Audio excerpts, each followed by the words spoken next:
What's going on, everyone? Welcome back to the Marvel podcast. And today we've got two very special guests. We have got Gary Hyland from the What's Happening podcast. And we've also got James Douglas once again.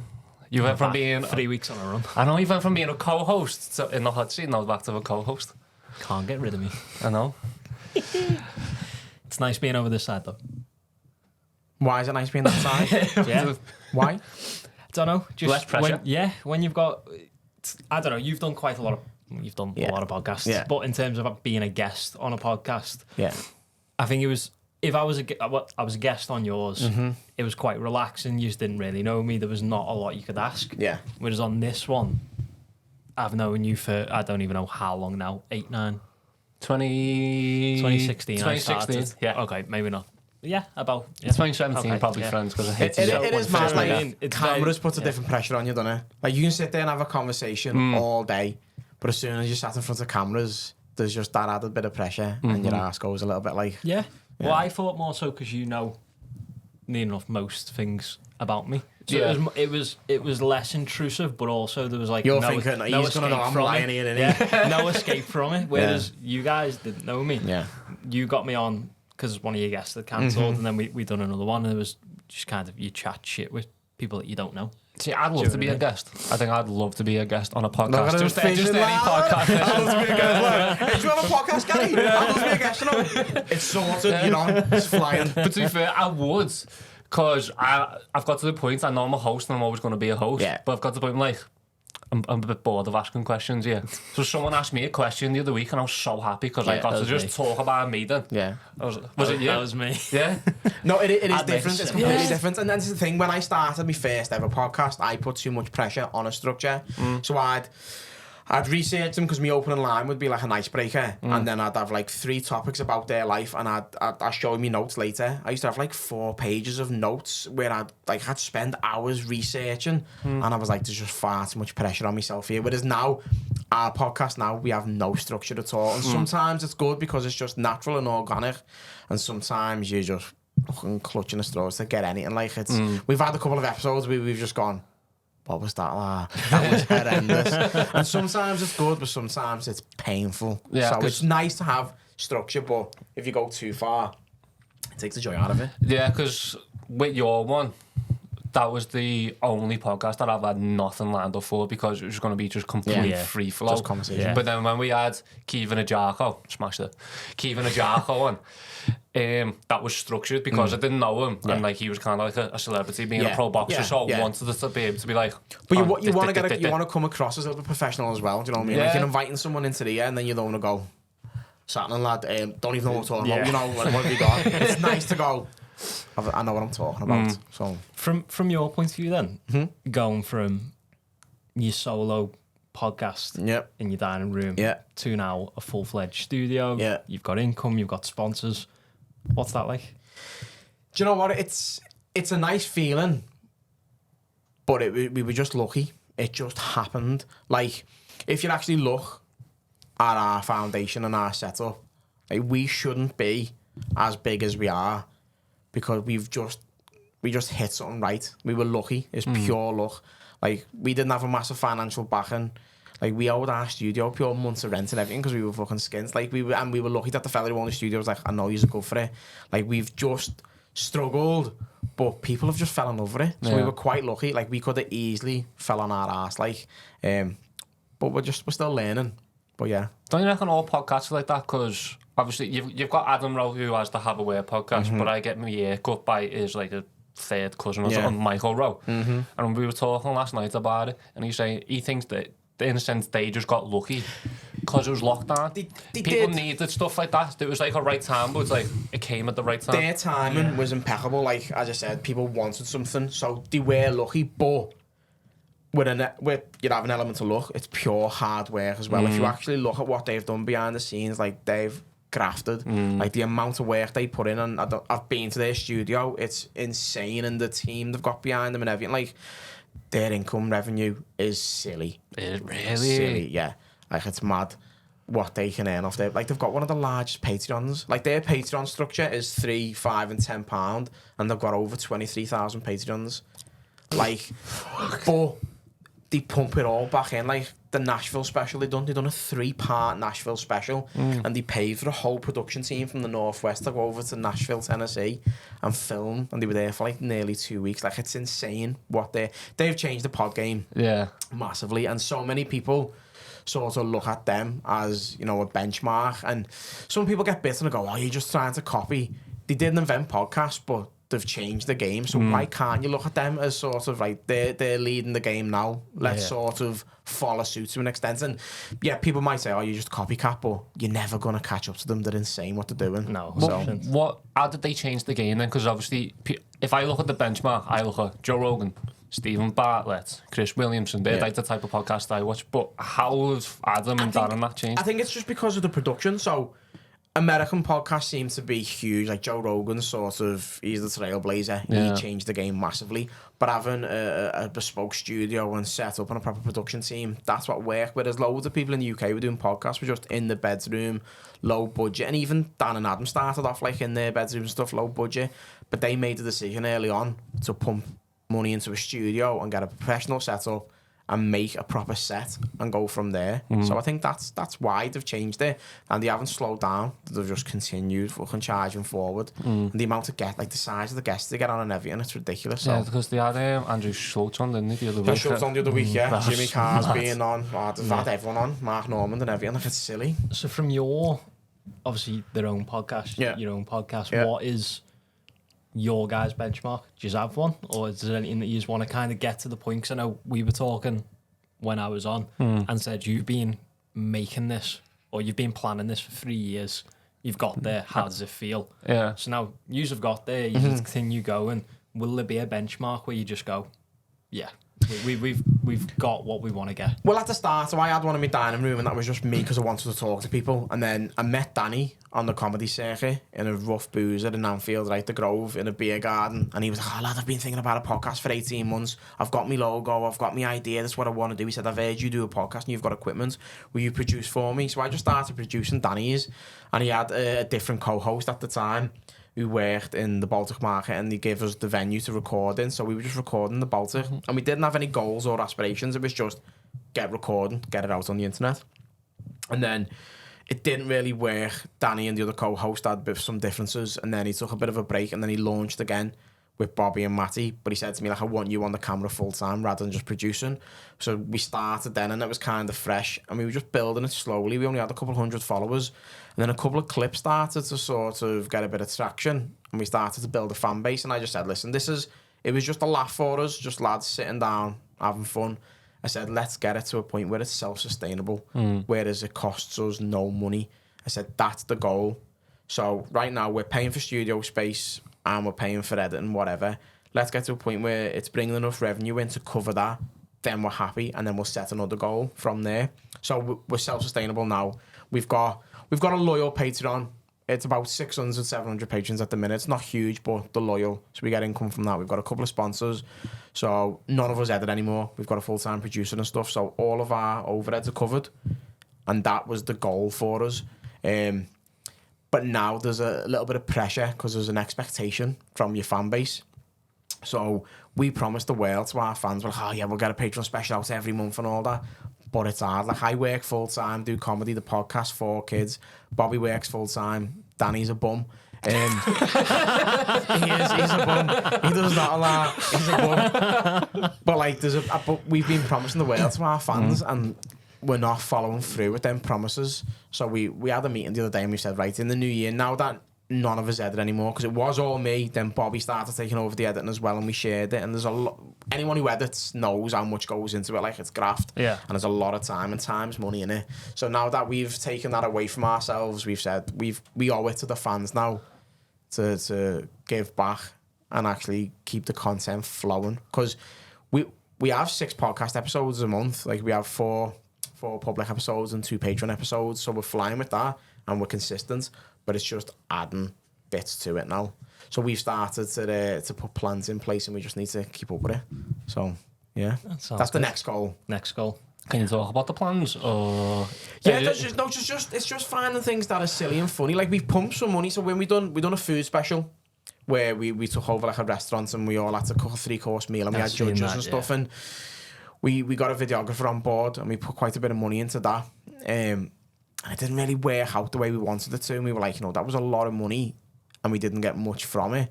So we've said, starting off, we don't need to pump loads of funds into that. We've started buying all of our own equipment. It's our studio, we rent a space, but all the equipment comes with it.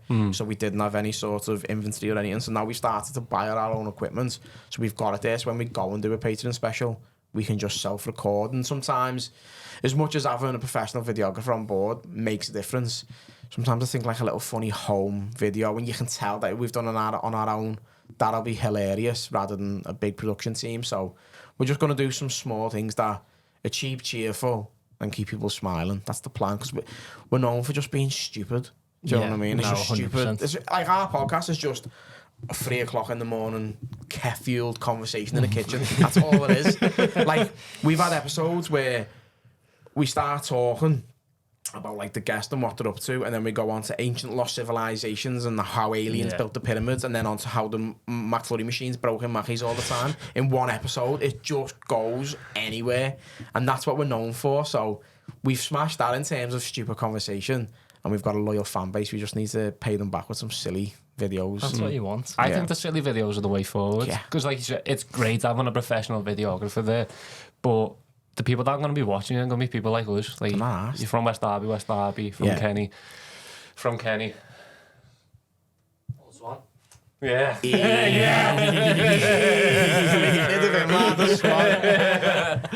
Like he said, West Derby, I'm not from West Derby at all. And neither is he. We are. It's Tube Brook, lad. It's not even West Derby, lad. It's not West Derby until you cross the drive, lad. It's Tube, it's Beirut, lad. It's horrible. And I'm not from there originally anyway. I'm from like Edge, like by Tocky. So I'm even worse. Welcome to my area. He's trying to change me, lad. His little Tory, and he look at him. I know, yeah. He's a good lad. He's a good lad. This is me going to the other half's family do. I dropped the house prices when I moved into that street, didn't I? You did for your next door neighbour. Yeah. Like, she'll never see this, which is fine, but yeah, they've bought their house outright. And like, just the comments towards them was like, well, we've done this and we've done this and we've done this, and he's there going, I'm not asked. Like, I'm not asked. It's fantastic. Like, I rent mine off the council and pay half what you pay, so unlucky, innit? It's play great the game. It's great having him in the street, because he is just so cutthroat. Like, you don't care. Like, my next door neighbour, she's such a battle axe. Like, she is. I like, can't believe she's still breathing, Like, I swear. No one likes her. Like, she is just miserable. She's just an old lady, and I get it. Like, times are different, but she just moans about everything. Like, it's a cul-de-sac where we live. It's a close, and most people have cars now, and most houses have 2 cars. You have multiple cars in your house, so it's hard to find parking spaces. And if anyone parks outside her fence, she loses her shit, like. She's got a driveway. Like, there was 2 cars in our space the other day, so I parked outside hers, and she come out and just stared at me, and I thought I was in a bad mood. I had a bad day in work, right? And I was looking at her, and I was like, say something, because I'm going to start feeding you uppercuts in a minute if you carry on. Like, I don't condone domestic abuse in any way, shape or form. But if you met this old woman in our street, like... You'd understand it. You'd understand it. Like, she's... My bird's brother parked his car outside of this woman's house, right, a couple of years ago, and then he went away with work for like the week. He asked could he leave it outside ours, but he'd just been in an accident a few days before, so his bumper was cracked. So she phoned the police because there was a car outside hers with a cracked bumper. She was like, it's a rob car, someone's left it here. And I was like, you see me at the car with him, you know it's me. Like, it's not like gone in 60 seconds when I've got like a little car bin going and I'm selling and buying cars. So I mean, like, just knock and go, whose car's this? She's just a fool, lad. She is. But he's got to live next door to her, so he's got a secret door in his loft and he just goes in overnight. I thought you were going to say that you like Gary living across the road from you because you can look at you through the window after you get out the shower in your car. Yeah. There's been a few times. When he's at the front bedroom, I've spied, like... I've swapped bedrooms now, so I'm in the back one, but there was times, like... Chippy tits in the window. His old car, before you drove the Rangy. Yeah, it's not a Rangy, it's a Discovery Sport, like, I'm not that rich. Fair enough. I'm not rich at all, it's a work car, so... Your old car used to make, like, this specific noise. Do you ever remember when you were a was- kid, right, and you wanted to pretend you had a motorbike and you put like a can of Coke on your back wheel? That's what my car sounded like. So you could hear him come up from miles away. So there'd be times where like he'd be coming up and I'd just peek out the window. What's he doing? Or what's he got? And it just used to be great because Yeah, but it was always weird though, because you'd look out the window and you'd have your knob in your hand. Like, what's he doing? twice, Yeah. 2 occasions. Second one I didn't really mean, but yeah. No, but there is like there's been times where I've watching him like, does he know I'm watching him? Like, there's so much that goes on. Like, I remember coming on the first podcast and said you were booting the bin, because the bin was having you off because you didn't want to touch the bin. He was putting stuff in. He kept kicking the bin for the lid to go down. No, I think I'm cool, right? So I'll open the bin lid and I throw stuff in and I think, if I like fucking round out this bin now, it'll just like drop the lid and I'll just be dead cool. And I kick it and then the bin just goes, nah lad. And I go, I've kicked it once now, I can't just like give in and like use my hand. So I continue to start kicking it like I'm on Street Fighter. And then I look around and he just watch me and I'm like, that's my life. Was that the second time when your dick was in your hand? It was. It was. Ranking over bins. It was. But it's great because like, He runs in the family as Mars, a little fucking Caitlin's with it as well, as Mar loves it. you wouldn't say that to her though, No, would you? I'm scared of you, man. But would there be like times where late night takeaways, for instance, was near lockdown? You guys? No, you're just full of judgment, right? I'm fat and I embrace it, right? I love a takeaway, I do. And in lockdown, right, so I've got 4 kids, so it's a large family to feed. My Just Eat app is just like pizzas and kebabs. If I go to Mackey's or KFC, I'll drive there. And if I get a Chinese, I'll drive there. So Just Eat is just kebabs and pizzas. And from November, I think it was 21 to 22, I looked at my Just Eat account and I'd spent like $3,500 in 12 months on kebabs and pizzas, right? Listen, I love my food, right? But if you look at my order history, if it's over 40 quid, it's a family order. If it's under 40 quid, it's when I've already had my tea and I'm still hungry, or I've had a bad day in work, I need cheering up, so I'll get myself a takeaway. But like the amount of times I'm gonna takeaway driver and knock on ours, he'd send me a picture or a text, and I'm like, this kid's judging me terribly. Like, what have you got? So I'm curious. I started like asking the takeaway drivers to like put me order in an Amazon box and that, and just knock on ours before he was like, I'm getting an order from Amazon, and he's just got me kebab in and everything. I thought, he's horrible. He's horrible. He is. But you can't be judgmental though, because the amount of times you order like late night scran is unbelievable. I used to. So before me and you were like properly speaking, I used to order like, I'd get like a pizza. I remember there was a pizza and then there was a salt and pepper box. Like just and I used to. There was also a burger. There was also chicken yeah. wings. There was also onion rings. Yeah, and I was And a fat kid. chips. James versus you were a fat kid, like. Yeah. Didn't you steal the charcoal hub? Was that what it Yeah, that was drive it? there. So, by yeah, our I house. remember. know. Oh, I mate, remember. It was like £7 and you get like a pizza, a burger, chips, and then 2 hot wings as well. So that's £7 that you can get, and it was like a 10-inch pizza with 3 toppings, and then you'd be able to just add up.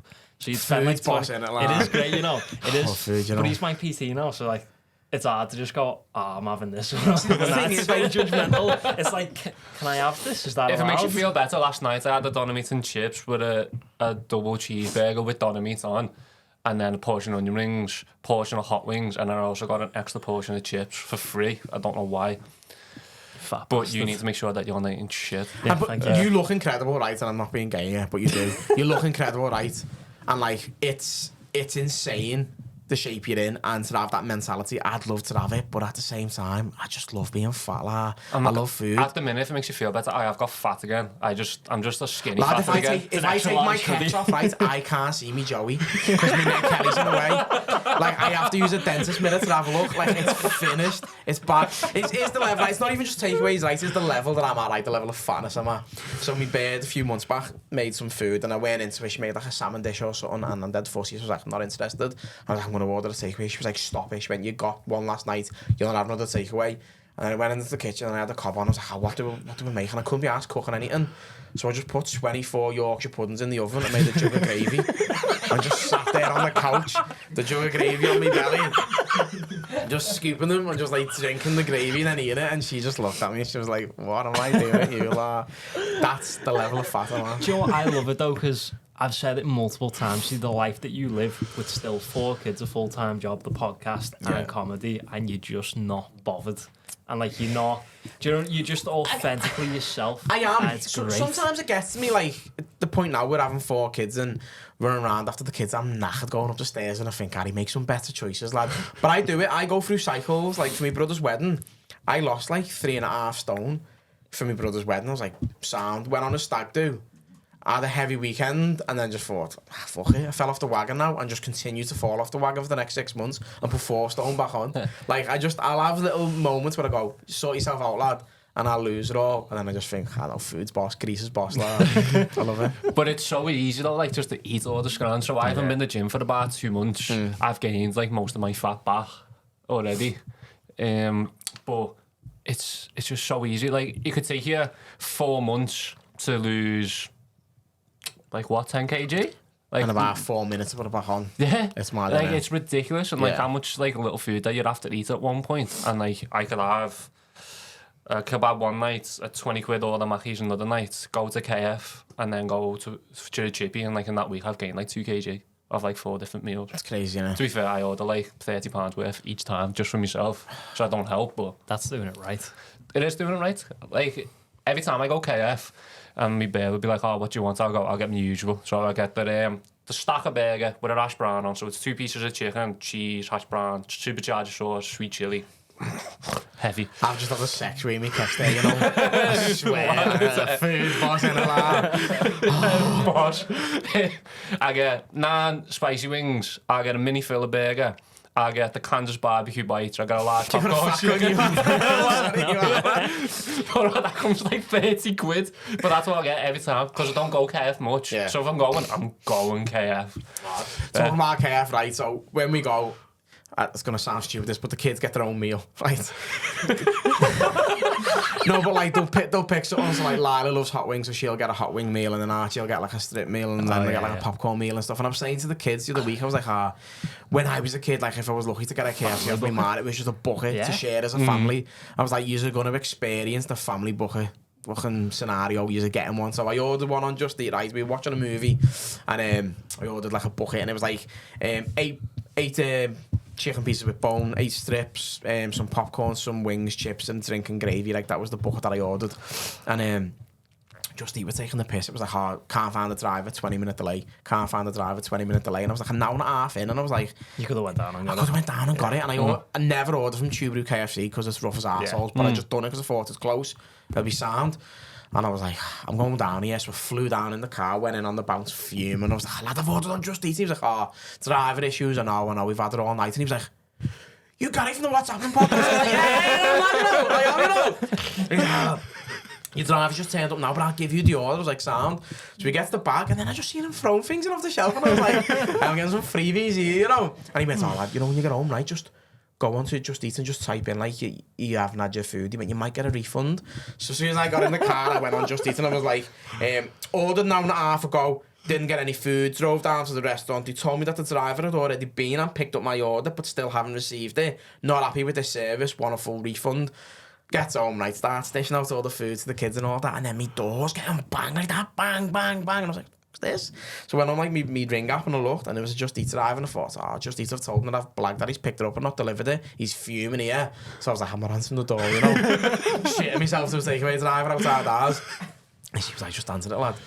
So I answered the door and he just went, is your food? And she gave me this bag, and I was like, sound, went back in, I had like fucking 70 quid worth of KFC and ours, right? And then got a full refund from Just Eat. I was made up. Kids had hot wings for breakfast the next day. I was about to say, you've told your kids you're going to experience the family bucket. And that's what's happened, so now they're expecting that's their experience every time now. They're expecting that too. With food, unpaid. Yeah. Whereas I was scrapping over trying to get like the last drumstick or something. Like I was like, we were sharing, sucking a bone at the end and everything. It was like getting the last bit of flavour.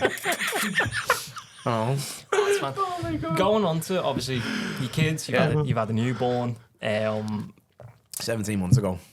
He's still a newborn. He's got a massive head though, so he's not a newborn. You're not one of them, are you, that goes like, oh, how old your kid? Oh, my kid's 42 months. No. Okay. When he gets to 2 years of age, he's one. Yeah. He is one, but he's 17 months late.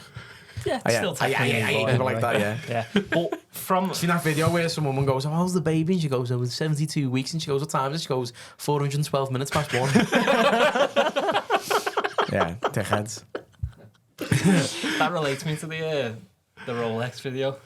You know, The Rolex. the Scottish one, like, how much does that Rolex set you back? It's like an hour. Go on. But having the kids, Yeah. and then you still do you 5 days a week. Yeah. In JLR. I should know that. Yeah. JLR, and then still doing the podcast once a week. Yeah. Is an addition. You record the Patreon episode the same night. Don't you? Yeah. We'll do a double every 2 once weeks. and then obviously the gigs. Mm-hmm. How are you finding juggling all of that? To be blunt, I have a fantastic support mechanism with me missus. Like, without her, I'll be fucked. And she works full time. Like, she's got a fully fledged career and she's smashing it. So I do put a lot on her, selfishly, but she's got to fucking deal with it. But no, it is hard, and I've made changes because at the start with comedy, it's very strange. Like, you've got to try and find your voice and who you are and develop yourself as an act. So stage time is paramount. You need to be on stage as much as you can. So at the start, I was gigging like 4 or 5 nights a week, and I was traveling like to Newcastle to do 10 minutes in front of 10 people. Like, you don't get any money for it or not. And I was all in, and I was like, listen, this is a dream of mine that I want to pursue. And she was so supportive, but I started missing the kids, and like, I didn't see the kids that much. And I was like, I was getting home from work, getting straight in the car, driving places, and I was like, I weren't enjoying life that much. I was like, this is just too much. But I've got to a point now where I kind of know who I am as a comic, and like, I've broke into regular paid work, so I can pick and choose my gigs a little bit more easy now. So like, if it's not going to give me anything, if it's an opportunity in front of a big promoter and I think this is going to open doors for me, I'll do it. If it's putting money in my ass pocket, I'll do it. Or if I'm working on new material, I'll go and do it. But if I'm just going to do the same jokes that I done last night and I'm not getting anything from it, I just go, don't need that gig anymore. So me gig times dropped in terms of how many times I'm gigging, but I'm doing more effective gigs. So I've had more family time, and I've identified family time's massively important. Like, the kids aren't kids forever. So I'm going to miss out on far too much if I'm never there. But to answer your question, it's just having a decent support mechanism behind me to allow me to sort of juggle it. Because I can come home from work and just go, got a gig tonight, see you later, and walk out. I don't have to worry about trying to get the kids minded or anything. So I am fortunate, like, so yeah. No, How long did it take you to find your feet? Because I find finding your feet is so hard. Wait, like comedy? Just anything. So like me trying to do this, so do the podcast, work 5 days a week in the school, then also do the online coaching for like sort of James and others, but then also spend time with me missus, but then also take care of the puppy, because like essentially is another job. It's a child, isn't it? Yeah, it's like I find that hard to try and find my time. Now I've got to try and implement going back to the gym into there. And I'm just like, fucking hell, where have I got time for this? It's extremely hard, and I don't think I've found my feet 100% yet. I'm still just winging it. But it's all about decision making and choices and making the right choices at the right time. At the start, I was massively selfish. Yeah. Like, it was my bird's birthday, and I was like, I've booked a gig tonight. And she was like, it's my birthday. And I was like, yeah, but I've got a gig. And I'd go. Like, I'd always put comedy in the podcast before my bird and the kids. Like, one of the babies went to hospital, and I was like, but I'm gigging tonight. And I went to hospital, and I went to the gig rather than the hospital. And I was like, I'm going to end up on my own and push everyone away for chasing something. So now I'm just more sort of mindful with my decision making and what's important to you. So it's just taking a little bit of a step back and going, do I need to go all in here right now or not? Yeah. So it's just making choices. Yeah, because when it came to me, I sat down with Ash a few weeks back, and just before I sat down with her, I made like a plan. And obviously, I'd never asked her if she agreed with it or not, but this is what you're getting. It was like on a Tuesday and a Friday and a Saturday, there are nights. I won't do any work, won't do anything, but there are nights. But it's important to keep to that. Yeah. Massively. And it's letting things slip, dropping things. So like I had a radio show as well. I was a host on KCC Live, Monday night, 10 till midnight. And I weren't getting anything from it, but I enjoyed it. And then I was like, I can't do the podcast, the radio show, the comedy, work, kids. It was just too much. I was spinning far too many plates. Yeah. And I couldn't give everything 100%. So I took a step back and thought, one of these has got to go. And I chose the radio. I dropped that. So if you've got too much on, look at it and go, that can slip. Just make a decision. I'm dropping you, James. Yeah, unlucky lad. It's my question as well. That's unfair. Well, was that He asked the question and he's being legged as an answer. It's shocking, that is. Terrible, You're that not coming on anymore. No. It is. It's admirable though, from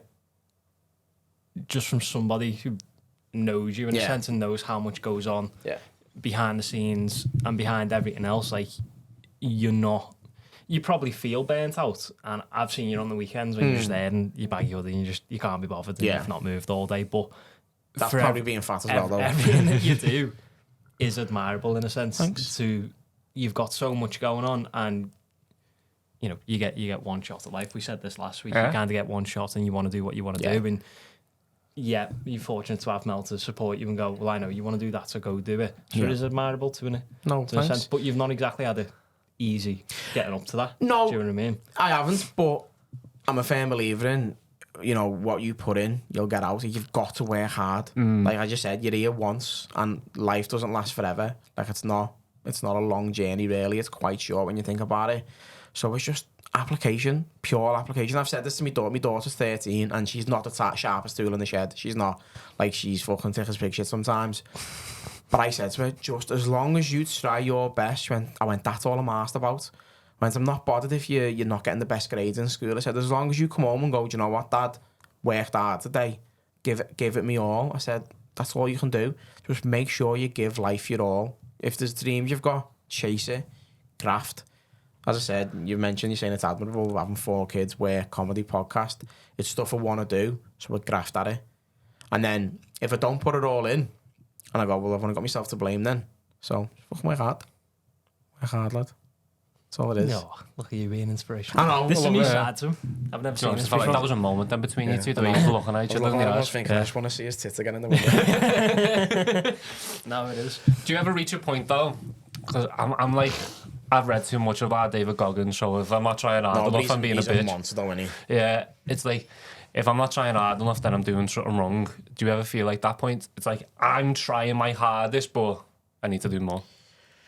Yeah, and sometimes I sit there and think someone's out to get me. Like, someone's got something against me, where there's, like, the comedy circuit is so corrupt and so bitchy. Like, if I knew what comedy was like before I started, I would never have started. Really? 100%. Like, it's horrible.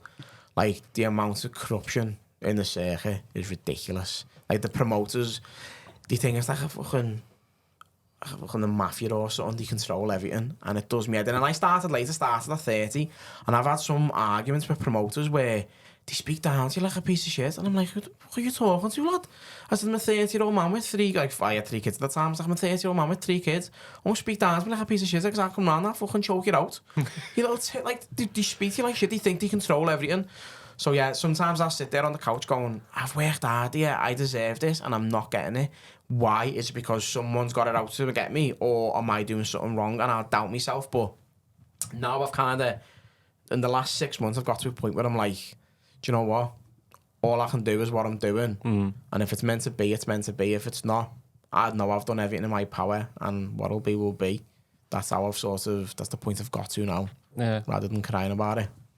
Where do you think this mentality's come from? Sorry to cut you off. Only because, obviously, the backstory to you and how you've grown up, and you've said multiple times to me that you were a bit of a shit in school, and you were kind of bouncing around. I wasn't. In early school, I was really good. I was like proper little nerd. And then I got to like year 9. It was funny because like I had the best mates in school, and every year the report card was like, oh, Billy's bringing Gary down. Gary needs to choose better friends because Billy's gonna fucking hinder Gary's development and all that. And then once year 9, it just swung around the other way, and it was just like, Gary's fucking terrorising Billy. Billy's finished because Gary's a little knobhead. I hit a wall. I was just like, I've done as much as I can do here. Like, so I just become a bit of a tit. Like, but like, I don't know. Like, I'm a firm believer that everything happens for a reason. And as you know, I lost my dad when I was 5 to suicide. And I grew up with the mentality of he was selfish. He left his wife and his 3 kids behind, and he didn't think of any of us. And that's how I always looked at it. When he died, I didn't get told. Obviously, I was only 5 years of age. I was told he was sick in hospital for a few weeks, and then obviously it was his funeral, and I was like, well, my half fella's in a box here. He's not really sick, is he? Do you know what I mean? And like, I didn't get told how he died until 3 days before I started senior school. I was going to a different school from all my mates, because like I went to St Anne's down in Edge Hill, so all my mates were going to like Chilwell, Broad Green, Caldy's, anything like that, and I went to Cardinal. So I was the only lad from our school going. And my ma sat me down 3 days before starting school and decided to tell me about the birds and the bees, and then about my half fella killing himself. And I was just like, your time is impeccable here, girl. Like, it wasn't the right time, and it hit me hard. And I went through my early years in school. I had a therapist in school, but I was also getting treated for like Crohn's disease, so I was in and out of hospital. And I ended up having a psychiatrist under all the day for like 9 months. And I've used that now as sort of my inspiration. Like, everything happens for a reason. Yeah, so it's mainly me half fella that sort of is the driver, because as I've got older, I've realised maybe he wasn't selfish, maybe he was going through some dark times, and as life sort of handed me its own sort of cards and problems, I've never got to the point where I've contemplated suicide. I never have. But I've had a mental breakdown, and I was off work for like 7 months, and I was struggling big time. And I was like, the pennies finally dropped. Now I realise that people have issues, and there's nowhere to turn. So I think having a mentality shift in why my half fella did what he did is probably why I've got a strong mentality. Was there a point where you realised that mentality shift has now changed? Where you just, like, was there like a moment like it just clicked in your head? You're like, oh, fucking, like, I'm now going to start going the other direction in a positive way. Pinpoint an exact moment, but it's within the last 3 to 4 years, probably. Yeah, because I think the breakdown I had was like 5 years ago, I think. Now, time's terrible with COVID, innit? Like, I talk about things, it was like last week and it was fucking ages ago. But I think it was like 5-6 years ago when I struggled. And then on the back of that, I just thought, no point fucking dwelling over anything, is there? Just I remember talking to you about it when you'd first properly put a post up on Instagram, didn't you, around your dad's anniversary? Yeah. And you kind of, it was more of like the long-winded caption, and you were explaining a lot, and I remember talking to you about it, and it was like, you've kind of stemmed away from feeling like, not selfish, but he was being selfish, and you've done like some digging into it, really, hadn't you? Which is, could never imagine doing, but around that time is probably right. And you know what, and I'll talk about the comedy. And so next year I'm doing my debut solo show, and I'm doing, it's a bit different, because right now my comedy, I go for a sort of high laugh per minute rate, so I just go joke, whereas my show, I'm doing like one big story about my dad, so it's going to be different. I want to take the audience on a journey. I want to sort of tell them who my dad was and drop humour in. And I want to be clever with it. I want to sort of raise awareness towards like mental health and suicide, but still bring humour to it to show people that you can laugh in sort of this sort of scenario. But me and my mum don't really talk about my half fella. Like, it's quite raw. And because I'm doing this show, I've sat my mum down, I've sat my 2 brothers down, and I've been like, tell me things about my dad. And it's crazy because I'm learning things that I never knew that people have kept from me for over the years. So as much as it's exciting writing the show, it's opening so many wounds, and that's so it's emotional roller coaster like. But I think it's a good thing. Yeah, that'd be good. What from your perspective then? You finding stuff out about your dad. What can people expect? Because obviously, as we mentioned earlier, you got under some fire for mentioning your dad on your own podcast and stuff like that. So what should people start like expecting before they go? And obviously you'll have your ticket link. Tickets go on sale soon on your Instagram. Sorry. And so what should, if they're going to the show and it's going to be about you kind of telling a story about your dad, what type of perspective should they go and kind of know? And should they be open? Should they be kind of a bit cautious?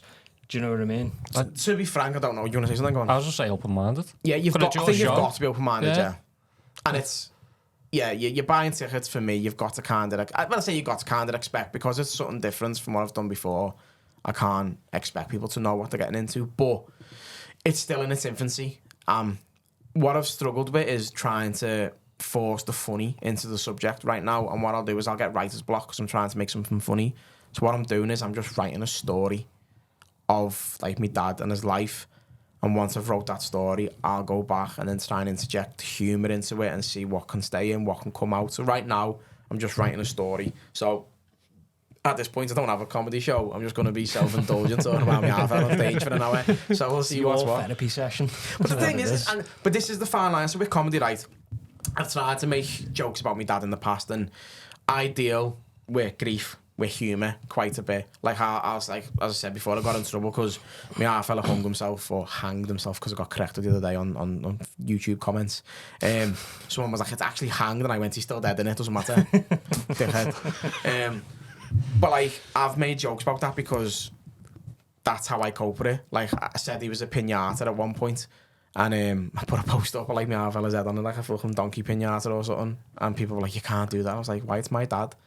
And I get it's a touchy subject and it can upset people, but if that's my way of dealing with it, that's my way of dealing with it. But with comedy, I try, in the early days, I was like, this is what I find funny, this is what you're fucking getting. But then it's my job as a comedian to make the room laugh. So what I find funny isn't necessarily what they find funny. So I've got to develop, and I want to find humour in me dad and suicide, and not like a punching down on it, but in a way where everyone can laugh together. But because I'm approaching it wrong, that's where I fell over in the past. And I've mentioned earlier, I like making people feel dead awkward. I get a proper kick from it. So when I know the crowd are going to cringe, sometimes I chase that. And I think, you're not doing your job as a comedian, but I fucking love watching everyone just cringe there on the front row because they don't know what to do. I'm sort of around my half fella swinging, and they're like, I don't know where to go. And like, this is boss that. Sadistic, that, isn't it? A little bit, mate. Yeah, a little bit. Has there been anything so far that you found out about your dad, though, it made you just like take it in for a minute?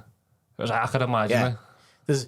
And when I say find out, it's only sort of hearsay. It's not factual because no one's gonna know because he's dead.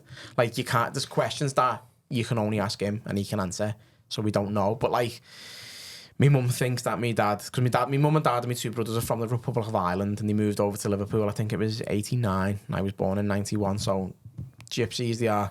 They're not really. No, but they come from Ireland, and like, my mum thinks that my dad had links to the IRA. She was like before he died in 96, and a few months before he died, he went away on a weekend with a few of the lads, and she said he come back and he was a changed man. Something happened on that weekend that changed him forever. And I was thinking straight away, he's a fucking nonce lad, he's been nonsense kids, but apparently not. And then when I've looked at the time, because I've spoke about it before, but I've not really dived into it, I was like, my mum's mentioned there's links to the IRA, and there was a weird weekend where he was changed, and I was just like, whatever. And now that I'm doing the show, I've started looking at it and looked at the timeline and stuff, and the Arndale bombings from the IRA was the weekend that my half fella disappeared. And then a few months later, he took his own life. So there's nothing linking them together, but it sparks something. I'm like, that could be something. Yeah. So I'm going to get that into the show. And the show is a true story.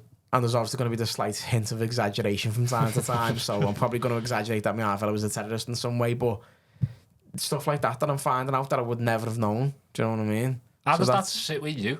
Because obviously, if your dad's gone away for the weekend and then there's been like bombings, like you said, there's nothing actually connecting them. But you might go, fuck, like what if? Has there been like moments where you've just been like, what if my dad actually like was this? Or do you know what? No, like I've thought about it, but because I'm trying to get it into the comedy show, I'm trying to look at it from the humorous point of view. I've never actually sat back and gone, fuck me, la, that's scatty. Like, he could have fucking killed loads of people, and I'm trying to make fun of it. So no, I've never really sat back and looked at it, which is a good question, actually. Because I know, cry now. Because I know personally, I think I would look at it like that. I would probably try and deep it too much, and like not like intentionally try and do it. That's just the route I'll go down, and I'll probably just sit on that. And it could go years and years of doing that, and then be like, oh no, I've just found out they weren't actually. I've just wasted all them years thinking like my half fella was this kind of guy. Yeah. Again, I think you've got to just look at it from an open-minded point of view, because he's not here and there's questions that only he can answer, and I'm never going to get them answers. It's all just speculation, isn't it? And it's people's opinions. So I think I've got to take everything with a pinch of salt. I can't really firmly believe in anything. But yeah, there's so much. And I try and, like I said, everything happens for a reason. And people always say to me, "Oh, do you miss your dad? Do you wish he was here? Do you wish he never did what he did?" And I look at my kids and I think, I wish they got to meet the granddad, but I wouldn't be who I am today if he was still here. I'd be a completely different person. I was going to ask that, like, in a minute as well. Do you reckon you would have been a different person? I would have been a completely different person if he was still here, and I don't think I'd want to be a different person. I like who I am. But like you said, everything happens for a reason, though, doesn't it? Yeah. Like, that's what it is. Of course it is. Because it could be, like, I'm always a big thing of, like, the butterfly effect. The smallest changes can change. I don't charge crystal rocks and stuff like that, but I do believe in, like, something in the universe. It's like, if your dad was still alive, you could have went to a different school. Just something as simple as that, and you might never have met your missus and had your kids. 100%. I wouldn't have the 4 kids I've got, the missus I've got. Cause, you would have had the 6-pack as well, you know. That's wishful thinking, lad. No, it is, and it's you somehow the butterfly effect, but it's the ripple effect as well, innit? You know what I mean? Like it is, and I wouldn't change it. No, I was 5. Didn't really know him. I've got a couple of memories, and that's what's scary, because like my daughter, she's 13, she's got such an incredible memory. Like she'll be sat there and just tell a story from when she was like 3, and like the detail. I know she's only 13, but the detail she remembers from that story, and I'm like, how the fuck do you remember that? Because whether or not I've put it out my mind or not, there's things I just don't remember. But again, unearthing things, speaking to my mum about my dad, I only found out recently that because my dad was a cheating bastard, constantly fucking chalky moosing other birds and all that behind my ma's back. I found out that like when I was like 2, he moved back to Hyland for like nearly 2 years because him and my ma split up, and I didn't know that. So there's a big gap in my childhood when my dad weren't there anyway. So that's probably another reason why I don't have memories, because he was absent. But yeah. Yeah, because that's like 50% of your life of what you knew. I know. It is crazy, isn't it? What I want to kind of ask, obviously, you said your way of dealing with a lot of stuff is humour, and that's your coping mechanism. But what's it like, obviously, while you're writing this solo show and you're finding all this stuff out, what do your mum and your 2 brothers think of the way you deal with that type of stuff? Do you know what I mean? Because it's still obviously... It's raw still, isn't it? It still relates to them. So are they pretty much on the same wavelength where humour is their coping mechanism as well? No, I don't think so. I think my mum's more on board because she knows who I am. That's me. And to be fair, how she dealt with it over the years wasn't the best way, and then she's had an impact on me, so she kind of really doesn't have a say, because she caused some issues for me as well with how she was dealing with it. And we're all human, so we deal with things differently. So I think she understands that she's got to just let me be me and deal with it. My 2 brothers, I don't really know. Spoke to our David about it, because I've asked them to give me stories and stuff, because they were older. Like our David, he's 40 now. He was coming home from school on the bus and spat out of the bus window, and it landed on a police officer's arm. He had his hand out the car window, and it landed on the busy's arm, and he got on the bus, fucking grabbed our David and took him home. And our David had a fight with my dad. And our David was like, I fucking hate you, I hope you die. My dad took his life that night. So our David blames himself. He has done for years. And our Mark found him hanging. Our Mark come downstairs for a drink in the middle of the night and found my dad hanging on the stairs. And he was 16. So... they've had a completely different experience from me. I didn't know him. I was 5, and there was half my life he was absent. So it's completely different for me to how they're dealing with it. And when I sat them down, I said, can you just give me bits for the show? David, the one who said, I hope you die, he turned around and went, I don't remember anything from him, from my childhood. He went, I've blocked it out. So he subconsciously wanted to forget. And like, he lives in Ireland. He's gone back to Ireland, David. He lives where my dad's from and stuff.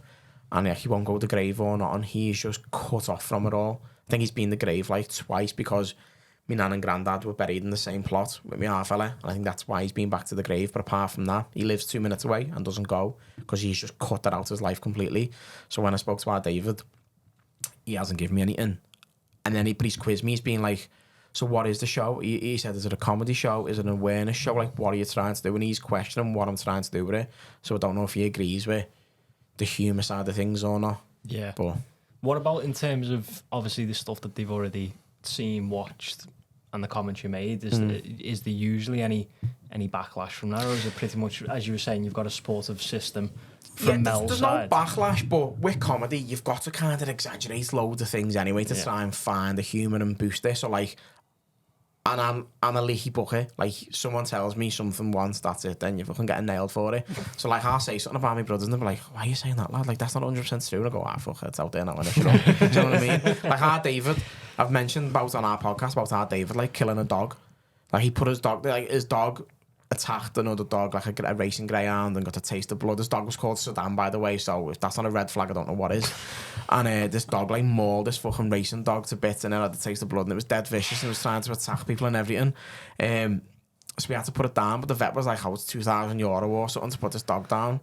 So our David fucking put it down himself with a shotgun, right? But that's what I said, and he was like, that's not what happened in any way, shape or form. He said, yeah, we put the dog down because we couldn't fucking afford to pay for it. He said, but you made out like I'm a fucking dog killer. And I was like, the dog's dead. You've said it was with a gun. I've just fucking made a story. He was like, you're a knobhead because you're telling the internet. And I was like, it is what it is. It's out there now. So I do exaggerate a lot of things. Like, so I've not really had backlash, but I've had them going, what are you chatting shit for, lad? Like, stop chatting shit. And every now and then, like, our Mark will go, don't say that on the pod, lad. And I go, all right. So they warn me, like, but yeah. That's what I mean. You are uncharacteristically yourself. Yeah. You know what I mean? Like, you don't care what people think. And you know what? Great. It'll bite me in the ass at some point. Like, if the podcast continues to grow and the comedy career sort of takes off and cancel culture is prevalent like that, I will get something one day. Like, we've already been in trouble on the pod a few times. Like, we had Thomas Hartley on from Married at First Sight, and his episode just caused murder because of stuff that we said. Stuff we said on the show. And I'll say it, and if you don't want it in, you can take it out. Go for it. But like, he'd just come off the show and he'd signed multiple NDAs and stuff with Channel 4, and he was just like blurting shit out about the show and like secrets and all that. So we got in trouble for that. But there was one bit where he said that one of the lesbians on the show, her dad had passed away, and I said to her, if your dad was still alive, would you have him walk you down the aisle? So I turned around and I went, fuck it, just dig his body up and drag his corpse down the aisle on a dog lead, right? So that was what I said, because that's how I deal with things. And that got us in trouble. People were like, Dad's only just recently died, you can't fucking say that. And we were in like OK Magazine, Hello Magazine, the Daily Mail, and I was like, fucking publicity's publicity, lad, innit? But like, we got in trouble big time for it. And I was like, if we had a much bigger platform, that could be potentially something that would get us cancelled. So we need to be mindful of what we're saying, because as much as that's our humour, it's not everyone's humour. No, 100%. And we're in a position where there's, you know, we're allowed to speak our mind and, you know, freedom of speech and all that, but if you're in the public domain, you've got to cater for everyone else, haven't you? So it's hard. That's what we'll get into one I day. think it's hard as well, like being the size that you are with the podcast, but Scouse humour is completely different to anyone else's. So you could throw that on and only have people from the pit, and everyone would love it. Yeah. But as soon as someone else from the outside, they'd be like, no, you can't fucking say that. That's what it was. Everyone from Liverpool was laughing, and anyone outside of Liverpool was like, this is disgusting. But it's funny because, like, people were commenting, going, oh, you know, karma's going to bite you in the ass, you know, you're going to lose a parent one day. And I was like, well, two of us have. Me and Bobby, our half is a brown bread, like, do you know what I mean? So that's how we deal with it. And they were like, you need to apologise, you've got to apologise now, it's disgusting. So then Danny put a video up, didn't he? I remember. Danny put a story up, and Danny put his face on Conor McGregor's body when he goes, I'd like to take this opportunity to apologise to absolutely fucking nobody. And everyone was fuming, like, it was funny. They used that video on like Good Morning Britain or something. Danny as Conor McGregor. Boss lad. Boss. I did not know that. Yeah. No, from it was mental. Just looking at Derek's face here. It is mental, though, isn't it? Because we're all in a space, or we've all been in a space where you could quite easily be cancelled. I know we've had a few conversations over the years. People are being like, why is your opinion like that? It's like, well, it is. We've got different opinions. But it's the word itself, opinion. Yeah. You're allowed to be opinionated. And don't get me wrong, some people are fucking ridiculous and you can go too far with your opinions, and depending on how you were brought up and stuff, your opinions are going to be massively different. But opinions and opinions, should be allowed to fucking have them. So from your side, and obviously the comedy scene, and then you can compare that to obviously like Ricky Gervais, for instance, who really does not give a shit what he says. Yeah. From your experience of it, what's it been like when you've been in a room, you've said something, it's not got the laugh, and everyone's just like, you're a bit of a dickhead, like, why are you saying that? What's that experience like? Because I've never really experienced that, obviously.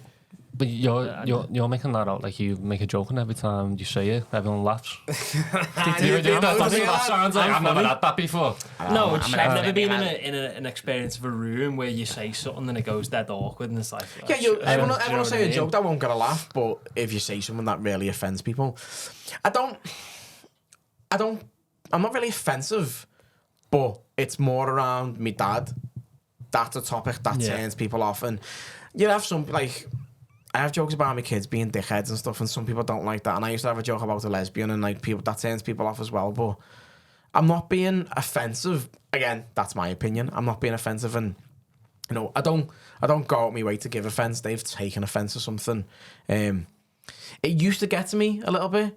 I was like, why are you acting like that? I've done something really wrong. Whereas now I'm just like, I'm not asked. Like, it is what it is. And as I said, I like making people feel awkward. So whether that's a good thing or not, when I'm in a room and I'm feeling it and they're not into it and they're like, oh, this is horrible, this, and sometimes I just think, well, I'm not going to try and save it and get a couple of laughs. I'm just going to make yous all feel like absolute knobheads for the next 5 minutes of this set, and I'll just push it as far as I can go, and then I learn from it.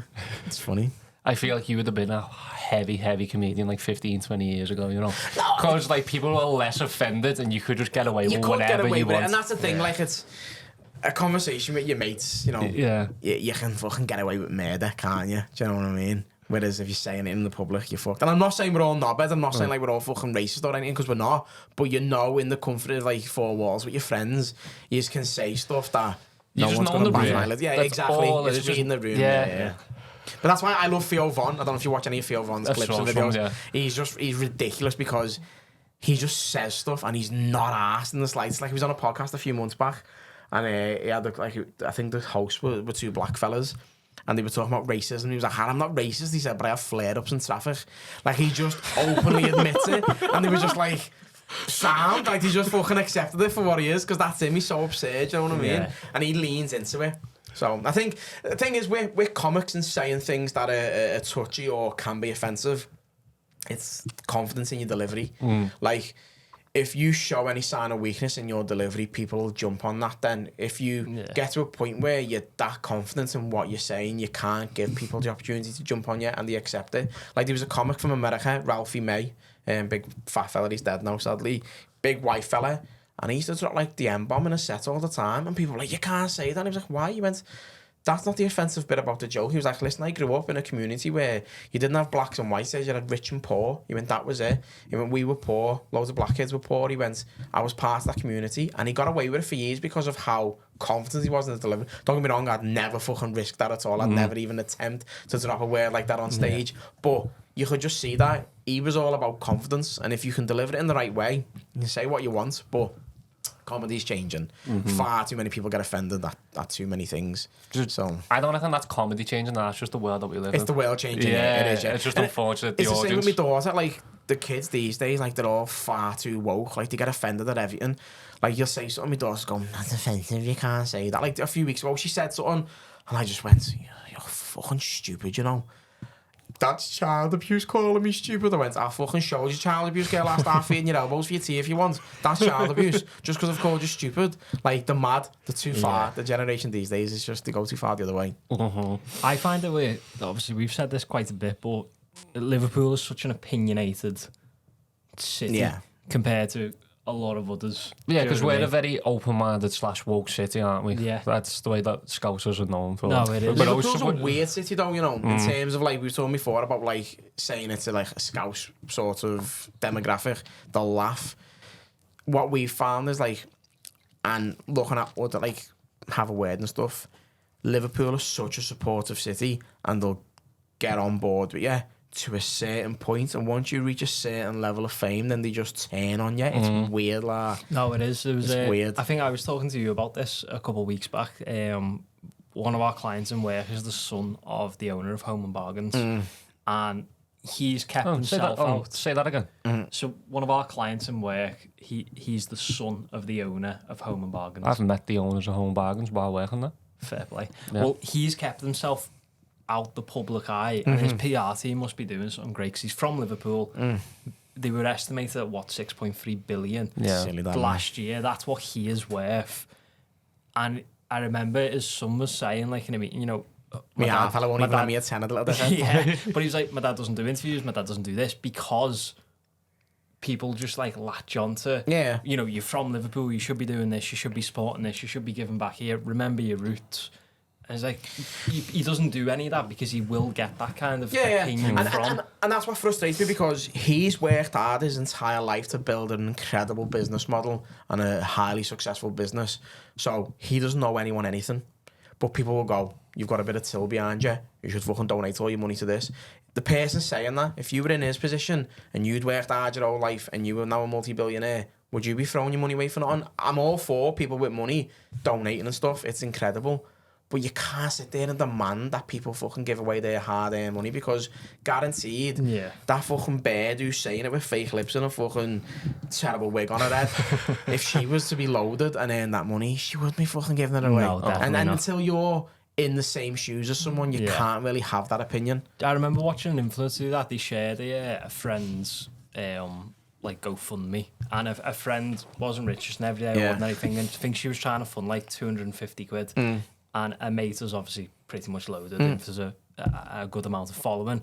And the comments, she shared them back to the story and said, like, for everyone saying, why don't you just donate the 250 quid? It's not the point about the money. It's more about sharing. Creating awareness. Yeah, of what's going on. Do you know what I mean? I think people kind of lose that sense as soon as you've got money. They do, but at the same time, I understand it, because, like, taking it way back here now, I don't know if any of you know the story of Michael Shields or not. So Michael Shields, a fella was fucking attacked in Istanbul, yeah. And Michael Shields got arrested for it and stuff, and you know, he was wrongly imprisoned and all that. And they were trying to create awareness and raise money to get his trial while he was over abroad. And like, my mum done like a charity skydive before she was disabled to fucking raise money for Michael Shields and all that. And I remember in Anfield, Liverpool were playing, and all the players were sat there at the start of the match with a fucking free Michael Shields t-shirt on, and they needed to raise the funds for his fucking trial. And I was sitting there thinking, Gerrard only has to donate fucking half a week's wage there, and they've got the money.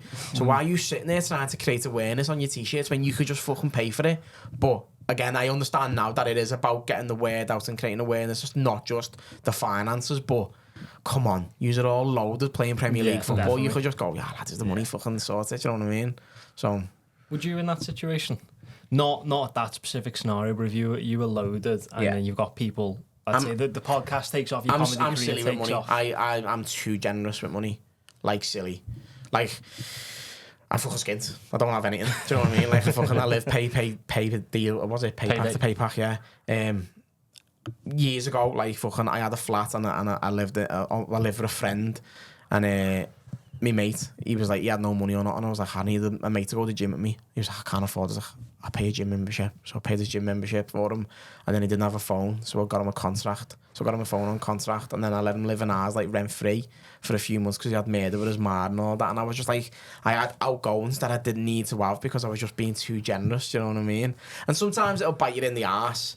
Like, I think when the penny dropped with him, I was paying for his fucking his phone, his gym. He was living in ours rent free. Like, I'd go to work and he'd just sit in ours on the Xbox all day and all that. And then he went to me one night, lad, I want to order a takeaway, you know, I'm starving. I was like, lad, I'm on my ass. I've got no money, I can't afford it.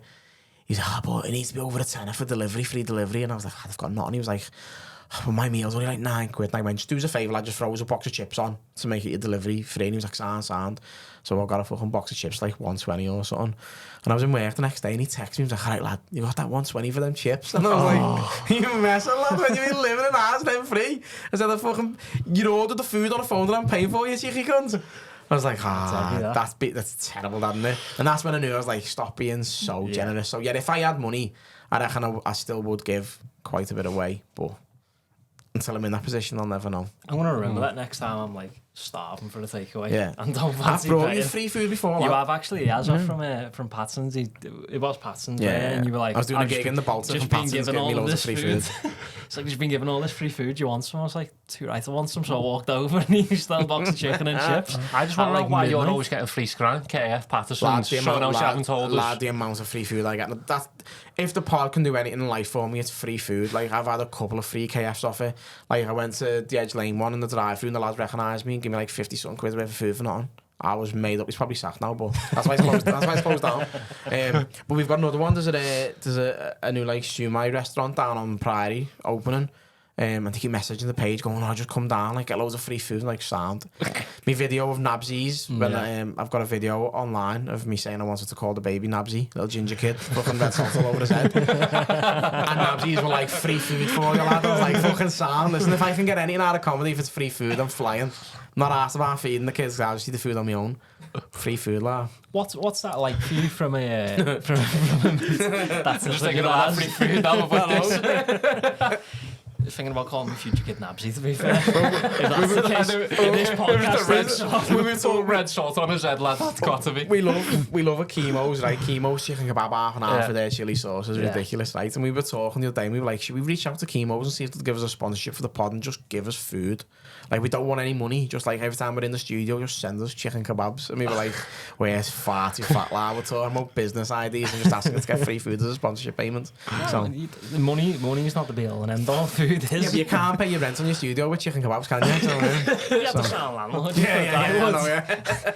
Go on. What's that like for you from a, an everyday working perspective of going to these events and going to restaurant openings and get what's that like? Do you know, just for feels so out of place. Does it? Yeah, like we got invited to the launch at Gaucho's, and so it was all like little Z-listers and influencers there. Like that's how we first met P Price, and they're all getting like little videos to the page, like we're in Gaucho's, and we were just like fucking free scranders. Like. So we got a starter, a main dessert, 2 bottles of wine for the table, 2 cocktails, each soft drinks and all that. And they done it on purpose, but at the end they put like the little fucking the bill on the table. We're not paying; it was all free. And I was looking at it, and I was like 640 quid for the 4 of us. And I was like, lad, I wouldn't pay that to come here, And they were like, oh, we just want a bit of clout. Like, can you just promote us? I was like, I'll promote us saying I wouldn't fucking pay these prices, man. A nice one for the free food, lad. So we feel so out of place. Everyone, like, as I said, like we've been to like mallet events and all that, and everyone dresses to the nines, and where like Danny turns up in fucking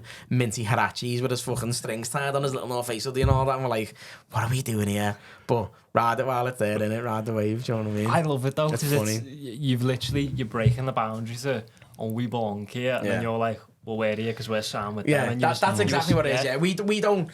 Yeah, we're just little fanboys at the end of the day. We're just Scouse lads, you know what I mean? So we don't think, we deserve to be there. Like, but sometimes we big things up far too much as well. It's hilarious. Like, we got a message a few weeks back. So the Beatles have just released a new song, haven't they? Now and Then. Yeah. It's the last ever Beatles song. And we got a message from the Beatle Museum going, we'd like to invite you to the premiere of Now and Then. It's getting played for the first time at the Beatles Museum. We'd like to invite him. We were like, fucking hell, we're going to the Beatles Museum? Like, do you reckon Paul McCartney's going to be there? We're like, this is sick, this, So we were like bigging up loads, and then we turned up, right, and it was just loads of wild people in the basement in the Beatles Museum and just us. And we were like, fuck's going on here? And then they were like, there's going to be film crews there. And we were like, who's the film crews? And it was just 2 Japanese telly film crews. And we were just like, what's this all about? And like, the lad, like the fella who owns the Beatles Museum, like his son watched the podcast and he just suggested getting us down. And we were like, we thought this was going to be pure fucking televised. We were going to be famous off this. So then we just drank loads of Prosecco, got pissed, and then just made it our mission to get on Japanese TV. So Danny was chasing the host around and got an interview on Japanese TV, lad. It was ridiculous. But we were like, we thought we were fucking megastars getting invited to this press launch of the fucking Beatles song. It was just our people in the basement in town at 2 o'clock. It was funny, lad. So there's silly things like that. We get carried away. It is just mad to me. I just hope to God that you don't ever get comfortable going to that stuff, because I feel like them stories would just keep rattling off over and over. It's hilarious. I need to go and find this Japanese telly now and go and see if Danny's on it. It was funny, right, because It probably could be fucking deemed as racist now, right? But as we were sat there trying to record, like Danny was like doing like Takeshi fucking Castle references and all that to the fella, right? And we thought they were full on like Japanese, so we were like, they can't understand the word we were saying. And Danny puts this like voice and persona on. So when he finally got the interview, Danny was talking about how AI is gonna bum us all and kill us all, right? And he was going, so what it is, right? The AI is going to take over. And he was like doing this impression. And me and Bobby were just pissing ourselves laughing. And then the cameraman come over and just went, your mate's a knobhead, lad. And we were like, he's not even Japanese. He's full on English. We were like, no.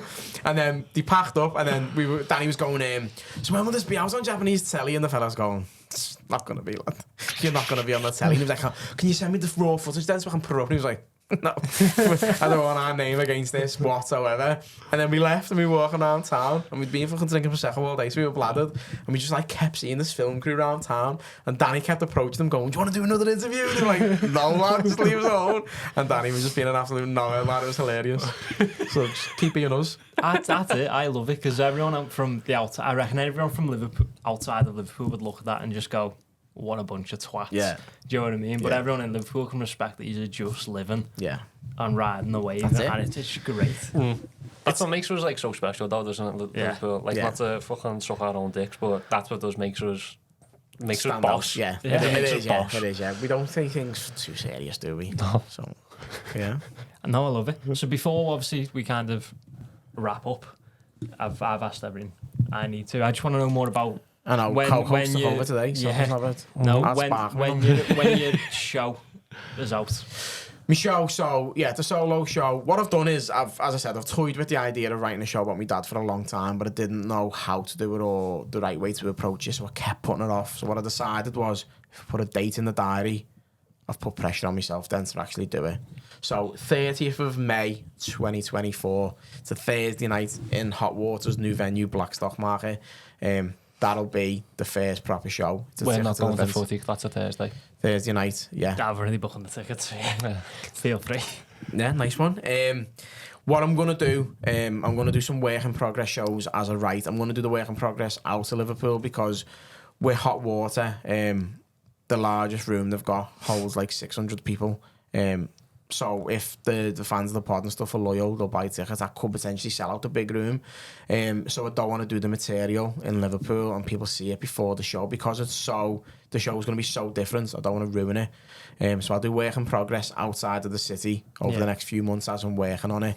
And if I'm ready in Hot Water on the 30th, I'm going to record it as a special and potentially put it out on YouTube as a comedy special because the material, I don't think I can take everywhere. It's not like jokes that I've got now where I can gig around the country with it being so sort of personal to me and such a touchy subject. I don't know if it's material that I can just take to every gig. It's going to be a specialist show, so I want to record it, and if it's good enough, I'll put it out there as like a comedy special. So because basically what you're saying there, because it's so personal, I just reckon, could be completely wrong with it, but I reckon you keep it in Liverpool because it is so close to home, personally. Yeah. So as if you go to like Manchester or Sheffield or whatever, it's mad the difference in cities, you know, like. And in Hot Water, like, I'll get laughed at that I don't really deserve because people come to Hot Water for like Scouse humour.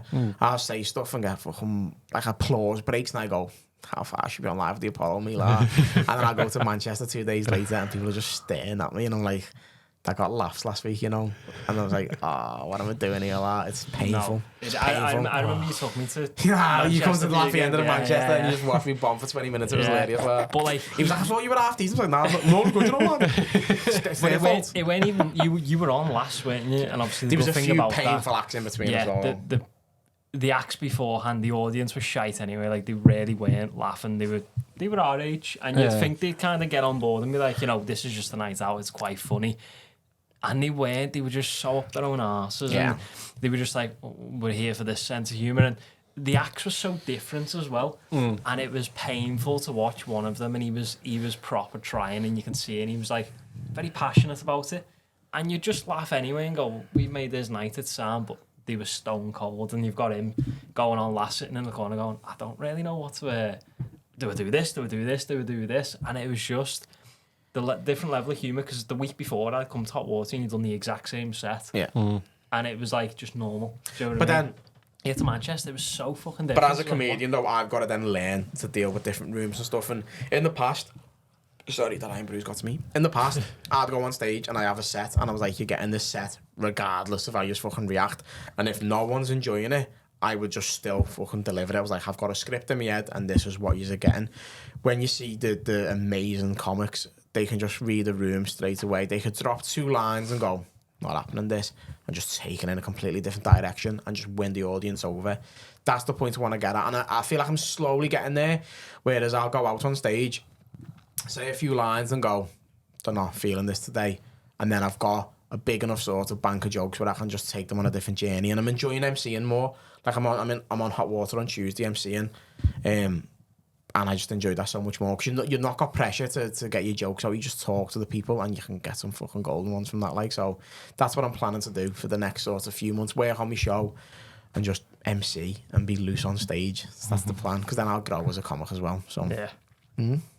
No, when you do your Tuesdays and that, what days are free? Isn't it every day besides Friday, Saturdays? Yeah, Friday, Saturday. I think some Thursday nights are paid. I'm not too sure, but yeah, Friday, Saturday are the paid nights. But yeah, Mondays is open mic night, so anyone can turn up. It's turn up, sign up. So you too can turn up and put your name down. So the Mondays are mad. You'll have your MC, you'll have an opener who's like a more seasoned comic doing like an extended set for like 15 minutes trying new material, and then you'll have 12 people doing 5-minute slots. And it can be a pro comic trying new jokes. It can be someone who's been going for a couple of years trying new bits, or it can be some baghead off the streets who's just turned up and has a mental breakdown. The Mondays are crazy, but I love it. Because like I was MCing a Monday a few weeks back, and one of the acts come on stage in wellies and shorts, and I was like, what are you doing, lad? Like, it is like some fella got his ass out and everything. It's just hilarious. Do you remember the one? I think the first Monday you invited me, do you remember him? He wasn't either he must have been American or he had a very weird accent, and he come on and literally for the 5 minutes just grilled everyone. Yeah. I was horrible. I was like, at first you laughed at the first joke. I was like, oh, that's funny, you've just grilled them. And then for 5 minutes he was just slating people and openly asking people to try and slate him back to come back with a comeback. He was like, but this is the thing, like especially with MCing, like Paul Smith is the master of MCing, and I get shit online for it now. Like that's what I've done on my poster. I've leaned into it, yeah. So like, because I'm ginger and from Liverpool, I just get shit all the time. So people go, oh, it's fucking Paul Smith off Wish, or Paul Smith's been in a car crash, or Paul Smith put weight on. Like I get loads of shit all the time, so I decided to lean into it. But with MCing, like there's far too many young people from the city who go, what, I can do that, and it's an art form. Like there's a fine line between being funny and being offensive, and you'll get people like that lad who just comes on stage and was just going out of his way to offend people, and it's so awkward. It's funny to watch because you're watching them die a death, and I'm like, you're a knowledge, you are. Oh. It's hilarious, but it's a fine line between being funny and just being an outright prick. Like, yeah, because me and my bear tried to go like every so often, like even like just once a month, and try and go. There's a fella who does the MC. He hasn't done it for a while. Danny McLaughlin. Oh, we found him really funny. Danny as well. McLaughlin's incredible. That's what our old studio was. His studio. He owns it. Yeah. He's a boss. And this is the thing. Like Paul, fantastic, but like Danny. As an MC, Danny's so clever. Like I love watching Danny. He's hilarious. Like, I've seen him in Manchester and everything, and he absolutely fucking kills it in Manchester and that as well. Yeah, he was really funny because when we watched him, we was like, we hope he's back on. And when my bear was looking, she was scrolling down trying to find one where he was on it. He does all of Paul's tour support. Yeah. So like when Paul's on tour now, like Phil Chapman, Danny McLaughlin, and Callum Oakley and stuff normally do all of Paul's tour support. So yeah, they're fantastic, like the Boss Comics. I probably find that mad though, because like as you said, that people come down on a Monday and I think everyone has that mentality of, I could do that. That's pretty simple. And then you get there and you just go, nah, I can't do that. And people do. I read a lot of, because Hot Water obviously reposts quite a lot of Paul's content. Which is completely fine, understandable. And every time I see it in the comments, people are just like, it's boring now, he's doing the same stuff, when's he going to change? And it's like, if you got up there, you would not be able to do to the level that he does that quick. But that's the thing as well though, right? So Paul's tour show, Paul will come on, he'll do 15 minutes of crowd work, then he'll have a support act on, and then he finishes his show and does an hour show. And his hour show is material. Like, it's not ripping the crowd, it's material that he's written. And if he puts clips up online of that material, you burn it out. Like, if I put a video of one of my jokes and I've got a decent following and say 100,000 people watch it, I can't use that in a comedy club next week because people have seen it, so they know what the punchline is. So Hot Water, one of the first clubs to put cameras into the theatre. As an MC, you're just working with the crowd there and then, so you're never going to use that material again. So he was just getting content out constantly, because that's just him as an MC. And as the MC, your job isn't to be the funniest person on the bill. It's just to make the night run smoothly. The comics are meant to do the funny bit. You're just meant to have a rapport with people and make it run smoothly. Paul just absolutely fucking nails everyone, and people love it. But yeah, people comment going, it's boring now. He's still MCing. Like, it's not. That's not his jokes. But then I get it all the time. People go, Paul's the master of crowd work. This kid doesn't need to do crowd work. I'm like, I'm just talking to the fucking audience, you know, dickhead. Like, it's not me trying to be Paul. My job is to talk to the audience and make people feel comfortable.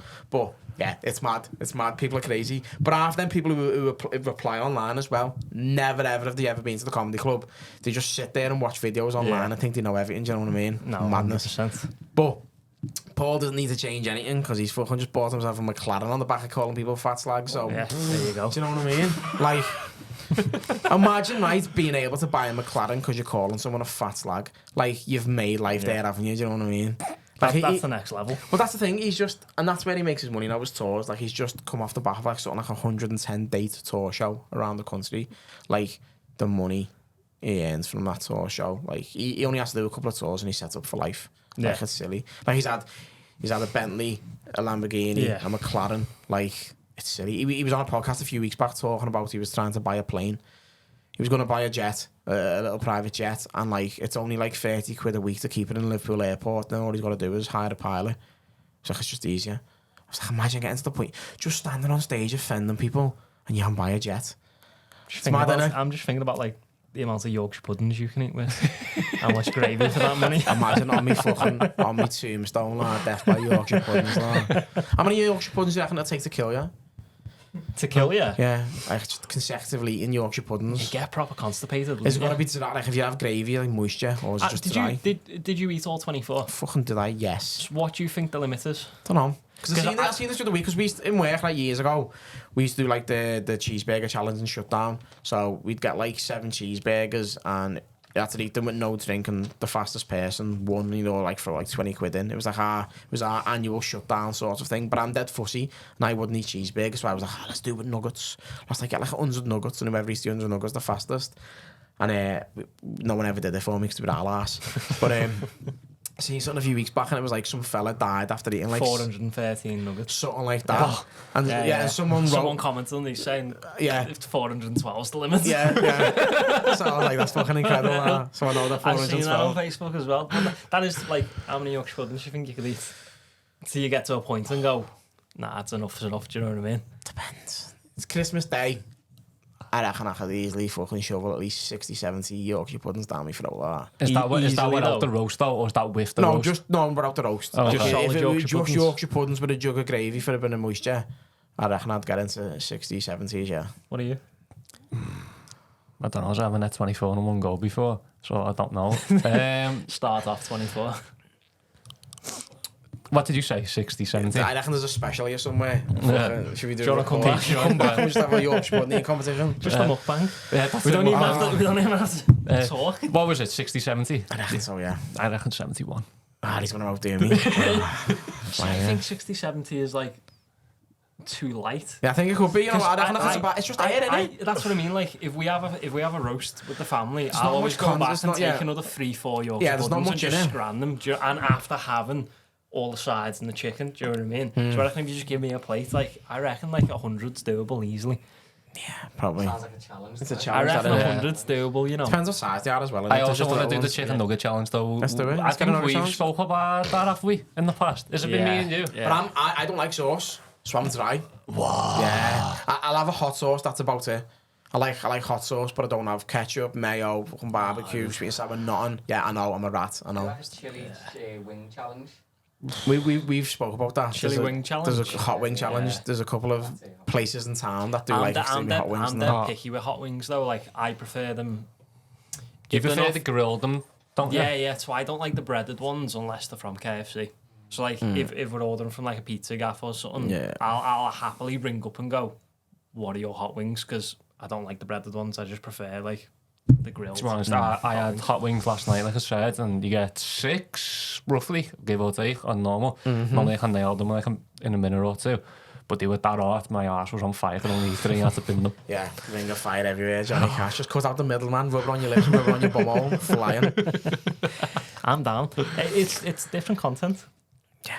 No one would watch.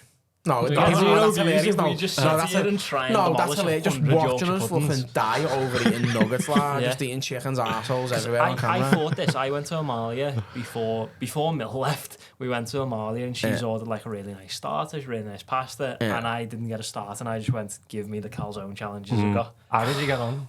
So this, I reckon funny enough, one of the lads from uni, me and him went back to do it a couple of weeks back, but we got there and it was like a Saturday night and they were shocked and they went, we're not doing the challenge. When I did it, I only had half an hour because we were we were late getting there. Well, we got there on time. They were late seating us, and then we had driving cinema Friday the 13th to go to as well. So we had to account getting across back to the water and doing that. So I roughly only had like you can't be doing a hour. calzone challenge, then going to a drive-through cinema and just shitting everywhere in the car. Like you need to let it out, don't you? I was sat there doing it. I got Wearing halfway nappies through. in the drive-through. I got. My plan was the only reason I wanted to do it because I thought I'm going to be dead smart here. If I do the calzone challenge and I don't do it, it's only like 18 quid to do it. Yeah. I've got mega pizza for the drive-in cinema. That was my logic. I was like, I don't have to buy anything there because I've still got half of a pizza if I don't do it. Got halfway through and just went, this is rough, this now. Yeah, but don't you think it's embarrassing going, I've accepted to do the challenge here. If you've got a doggy bag, so I'll take this home with me. Like, you're meant to be a man. Like, you're meant to be proving yourself in front of your bed. Like, just open your gullet and just default it. I failed miserably. Did you? Yeah, but I reckon I could go back and do it. Like, if I had a full hour and I weren't rushing, I reckon it's doable. So we'll order some of them. And But the challenge isn't an hour, it's half an hour, isn't it? No, it's an hour. But I okay. only had half an hour before we had to leave. So I was like trying to rush everything down and just do the Why would you go for food the challenges are insane, aren't they, though? Like, watch Man vs. Food years ago. We had to stop, didn't he, for his health and all that. Some of them challenges I are watch fucking boss, Beard meat food is good. Food. He's good. Yeah. Is it a bit? Do you reckon it's a bit weird? Because I only watch him when I'm eating. No, so there's a theory that I've made up. So if you're eating food, like you're sitting there with a heavy scran, This you is the have Bible, when I hear this in the Bible somewhere. if you're eating food, This was Socrates, weren't it? There's going to be all Scouse mums with this on the mural on the wall behind them now. Live, laugh, love if you're eating food. yeah. So if you're sitting down eating like a boss scran, you've got to sit there and watch someone else eat heavy scran that's more than yours, because if they can eat it, you're able to eat yours. It's like a food motivation. So if you go to the gym, Okay. if you go to the gym, Yeah, don't look at me talking about the gym. And listen, I smash the machine in the gym all the time, lad, the fucking vending machine. so if you go to the gym and you're going to do legs or whatever, you've got to watch a leg workout before you go. You've got to get into the mindset.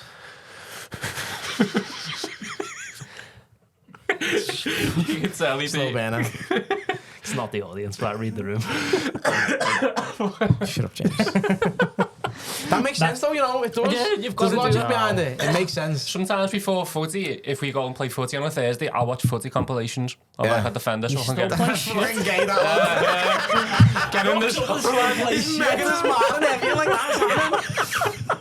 No, but it's the same. Everyone used to fucking watch Rocky and then they thought they were dead hard, shadowbox in the living room and everything, innit? When you're watching Rocky up and down the stairs with logs on your head and everything. Do you actually? No, not anymore. I've grown out of it because I realised I was actually good and didn't need the motivation. That's fucking heavy, that, mate. That's a shout, that, you know. Watching Van Dijk like tackle someone and go over to Russell. Fair enough. take out Callum, and then all of a sudden just skips over me and scores. We'll do it. We'll order York, or we'll make Yorkshire. Or the Yorkshire puddings, that's a skin to that. I want to know how many we can do. Yeah, to be Just fair. take over the Toby Carver again.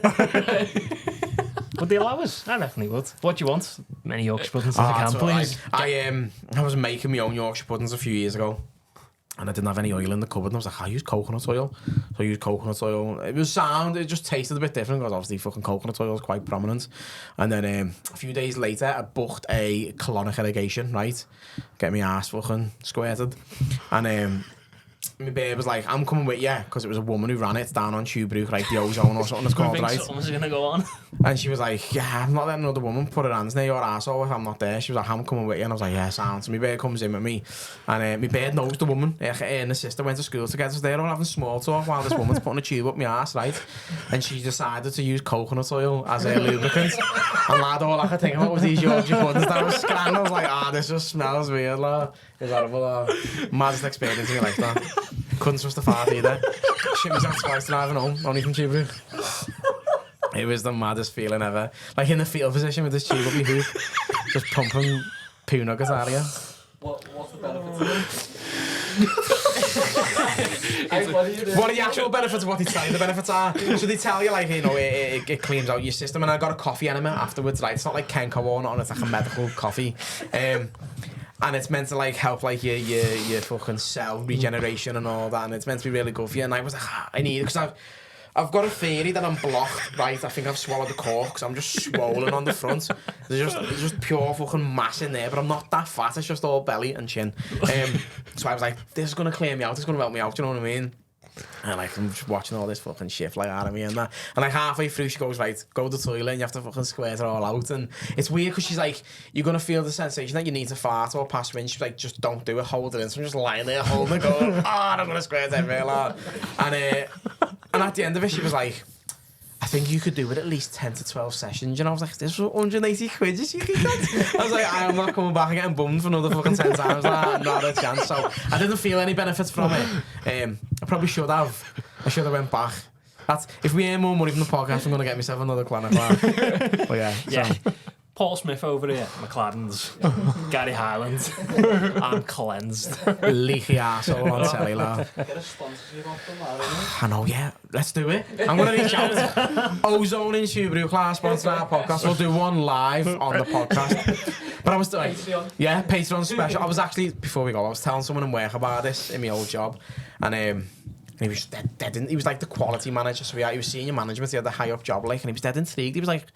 So what's the benefit? Like, what you do? He's like, so you put a tube in your hat and you clean it in a coffee enema. And I was like, yeah. And I was thinking, I see the cogs turning in this kid's headline. I was like, what's he up to? And he come in the next day and he was just like dead sheepish in work. And I was like, what have you done? And he used to homebrew quite a lot. Like, he'd make his own ale. And he's like, well, we're currently living in me parents-in-laws because our house is getting like done up. He went and he just sparked something in my head last night talking about like this coffee enema. He went, so I went home and I started to give myself a DIY coffee enema. So he sat in the bathroom with one of his tubes and funnels from his brewing kit, right, and just poured like cold brew Kenko into this fucking enema and just let it into his own arsehole.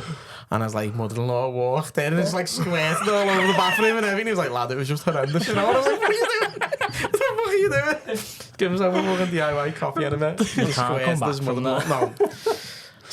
Your mother-in-law seeing your ass leak fucking coffee beans. You're finished. You're finished, lad. It's bad, doesn't it? The fact that you're so young with so many life experiences is great. Yeah, I know.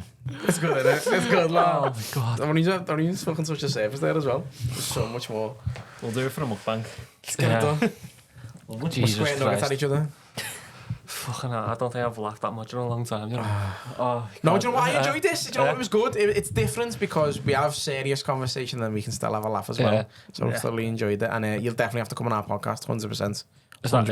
Are you asking me because you've been on mine and you want me to come on yours? Do you just like return the favour? Or you're asking me because I dropped a hint before? Yeah, I love to be a guest at one point. No, massively dropped the hint. No, to be fair, you're an interesting character, so yeah, it'd be nice to have you on anyway. But yeah, bit of both, because you hinted. That's what was on his laptop. I know. There was no questions on his laptop. Yeah, 72 fonts, Comic Sans, ask Gary, can I go on the podcast? Drop hints, it's gone away now. Do you know what though? Guests, it's so hard to think of guests because there's different ways to look at it. You can get guests who you're really interested in and want to have a conversation, and then you can also get guests where you think, right, I can get a bit of clout off this. If they've got a big following, we can try and tap into their demographic and try and rob some followers off them, and that's how it's always hard finding guests. And like sometimes you've had a guest on and you just think, oh, this is a terrible idea, lad, but you've got to fucking go through with it, and yeah, it's graft. I hope I'm a good one. You are, to be honest, as you can tell, this has been the funniest one by far. But I've liked this one today, even though we've only had like kind of like one topic of like a serious conversation. Obviously, this is, in a sense, is a serious podcast because it's about mental health. But I've enjoyed the comedy side of it because it's not always doom and gloom. In that sense, after a while, after so many episodes, people might go, it's a bit too serious all the time. No, but I think it's a topic on a subject that's needed though. I don't think enough people talk about it. And as much as I do make light of it, as I said, I try and deal with it with humour. I do have a serious side, like on the back, before we go, like on the back of my breakdown and stuff. The power of talking was massive. Like I went through therapy and stuff, and I was like, people need to open up. Like what I benefited from talking was ridiculous. So I then went on a course in work, and I became a mental health first aider. So I was a qualified mental health first aider in work, and it was mad because it was senior management and then me. So it was like 6 senior managers and then me who were trained. So when people were in crisis and needed to speak to someone, they didn't want to speak to a senior manager because they thought they were going to lose the job. So I was just then inundated with people coming to see me, and it was a mixed bag because you're seeing people who were just playing the game. Because like, there were lads who were on like final written warnings, so they knew if they used the mental health card, they'd get away with it. And as someone who's lost a dad to suicide, and like someone sitting there just trying to read a script off to you going, oh, lad, I'm nearly down and I feel like I'm going to take my own life, you know, and you're like, the first rule of fucking Fight Club is you're not meant to fucking be judgmental. You can't be judgmental towards them at all. You've just got to be face value, take it, and you're meant to challenge them. So if people are thinking about suicide, you've got to ask them when they're going to do it, how they're going to do it, and prompt it out of them. So it was quite damning, and sometimes where I was getting phone calls at 3 a.m.